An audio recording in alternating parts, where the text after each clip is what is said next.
You are about to discover the wildest technology transfer in history, except Britain was giving away their secrets on purpose. September 1940, London is burning, and scientists are smuggling the most valuable cargo on Earth across an ocean full of Nazi submarines. This is the Tizard Mission. Britain stands alone. France has fallen. The Luftwaffe bombs British cities nightly. U-boats strangle Atlantic supply lines. Churchill desperately needs help, but America is neutral. Most Americans want nothing to do with another European war. Britain has invented game-changing technology, but their factories are getting destroyed.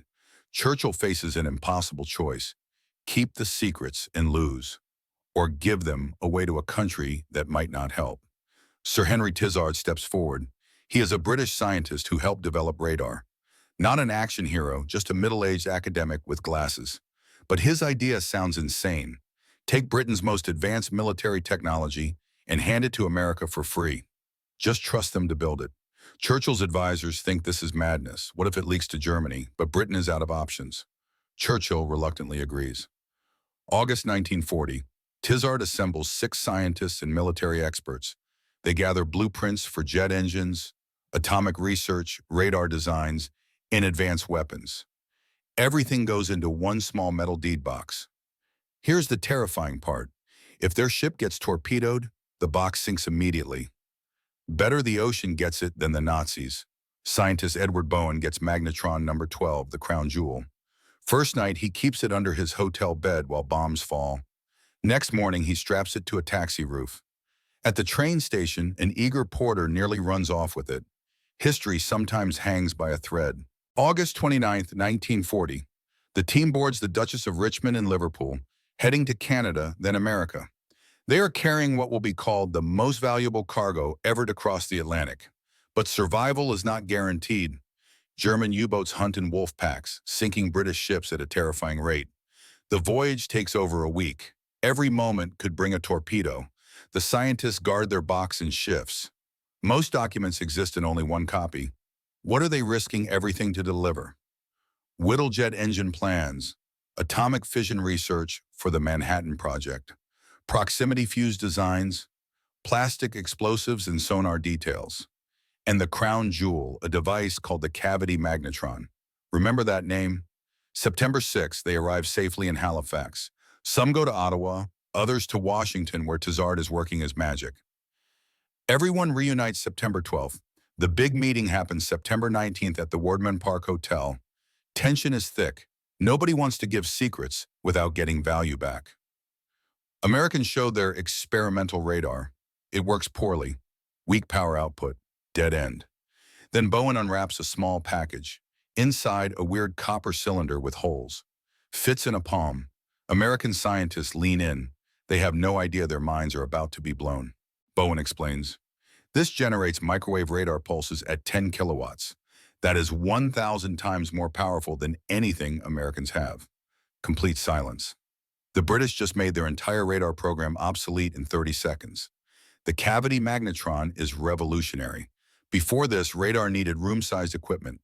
2 British physicists, John Randall and Henry Boot, shrunk a powerful radar transmitter to handheld size. The implications are massive. Airborne radar means hunting submarines from the air, navigating in darkness, guiding bombers through clouds, detecting enemy aircraft first. This device will help win the Battle of the Atlantic, contribute to D-Day, and save countless lives. Alfred Loomis immediately grasped what he has.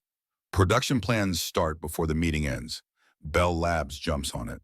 By October, 30 working copies. By war's end, over 1 million manufactured. Wild detail. Number 12 has 8 cavities, but blueprints show 6. Pure accident. Scientist Eric Megal experimented. Made 10 units with 6 cavities, one with 7, one with 8. No time to update drawings. Number 12 just happened to be the elite cavity version. Americans X-ray it, count 8 holes, get confused. They cable Britain asking what is up. Megal explains the mix-up. Americans shrug and copy what they got. Every American magnetron ends up with 8 cavities because of an undocumented experiment. History turns on weird coincidences. Sharing continues for weeks. British team travels the East Coast. New York, Boston, California. They opened that box repeatedly. Proximity fuse, 5 times deadlier anti-aircraft fire, jet engine designs, atomic research launching the Manhattan Project. All this happens over a year before Pearl Harbor, giving everything to a neutral country, hoping it pays off. October 1940, MIT hosts a new secret lab. They call it the Radiation Laboratory. Deliberately boring name, nuclear physics sounds too theoretical to worry Germans, perfect cover for radar work. Starts small, handful of physicists with the British magnetron. By 1945, nearly 4,000 people work there. The Rad Lab becomes one of history's most successful research projects. They develop radar for everything: submarine detection, gun aiming, long-range navigation, bombing through clouds. Everything builds on that cavity magnetron. War impact is enormous. By 1943, Allied planes with airborne radar hunt U-boats that previously operated freely. Battle of the Atlantic swings toward Allies. On D-Day, radar guides paratroopers in darkness, helps invasion fleet navigate, allows bombing in bad weather. General Patton credits the proximity fuse with winning the Battle of the Bulge. Real legacy goes beyond winning the war.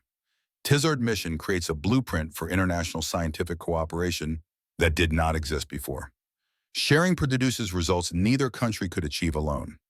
RadLab becomes a model for organizing massive scientific efforts, bringing together universities, industry, government. After the war, this gets copied everywhere. MIT, Lincoln Lab, NASA, collaborations producing internet, GPS, modern computing all trace back to Tizard's cooperative spirit. November 1940. Tizard returns home to discover his job eliminated. Government reorganized while he was gone. Harsh reward for saving the alliance. But history treats him better. The mission becomes legendary. Official historian James Finney Baxter writes that the cavity magnetron was the most valuable cargo ever brought to American shores. That assessment holds up. The magnetron transforms peacetime too. Engineers realize microwaves that detect submarines can heat food. First commercial microwave oven hits market in 1947. Huge, expensive, impractical, but it proves the concept. Today, billions use microwave ovens descended from military radar. Every time you reheat pizza, thank magnetron number 12. The alliance outlasts the war by decades. Foundation for NATO shapes Cold War cooperation, continues through joint research today.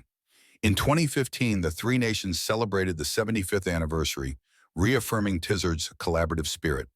The Tizard Mission comes down to trust. In Britain's darkest moment, cities burning and invasion looming, Churchill and Tizard chose trust over isolation. They could clutch secrets and fight alone, or trust America to use them wisely. They chose trust. That choice altered the war's course more than any battle. The metal briefcase carried more than technology.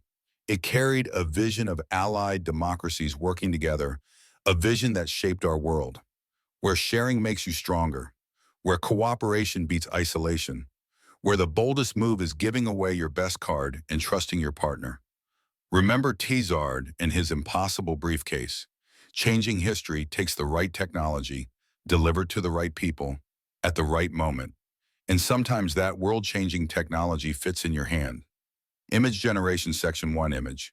Black and white comic book illustration in GTA art style showing a stern British scientist in 1940s suit and glasses gripping a metal briefcase, standing on a dock with German bomber silhouettes in a dark smoky sky behind him. Determined expression on his face. Dramatic lighting from fires in the background. Section 2 image. Black and white comic book illustration in GTA art style showing a 1940s ocean liner cutting through rough Atlantic waves at night with a German U-boat periscope visible in the foreground water, tense and dangerous atmosphere. Moonlight breaking through storm clouds. Section 3 image. Black and white comic book illustration in GTA art style showing a group of 1940s scientists in suits gathered around a table in a hotel room, one man holding a small, cylindrical device in his palm, while others lean in with shocked expressions. Dramatic overhead lighting, creating strong shadows. Section 4 image, black and white comic book illustration in GTA art style, showing a massive 1940s industrial laboratory facility with scientists at workbenches, Technical equipment everywhere. Large radar dishes visible. Workers collaborating on projects. Busy wartime research atmosphere. Section 5 image. Black and white comic book illustration in GTA art style, showing a modern kitchen microwave oven with a ghostly transparent overlay of 1940s scientists and military radar equipment behind it, representing the technology's dual legacy, time-spanning composition.